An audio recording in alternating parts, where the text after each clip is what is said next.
বাজার থেকে এনেছিল কিছু ডাটাগুলো একটু বাতি হয়ে গেছিল, কিছুটা আমি তরকারি খেয়েছি আর কিছুটা দিয়ে একটা রেসিপি করা যাক। চলো প্রথমে ডাটাগুলোকে আমি কেটে নেব।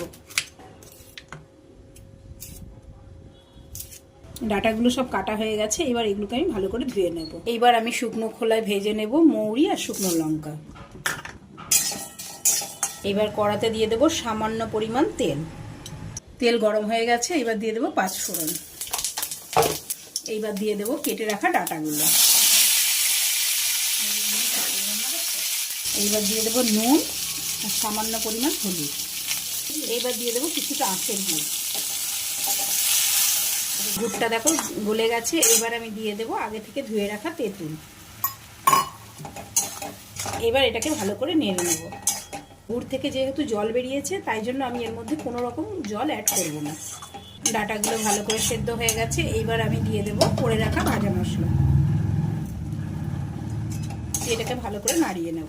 এই দেখো ফ্রেন্ডস, তৈরি আমার খাট্টা মিঠা ডাটার আচার।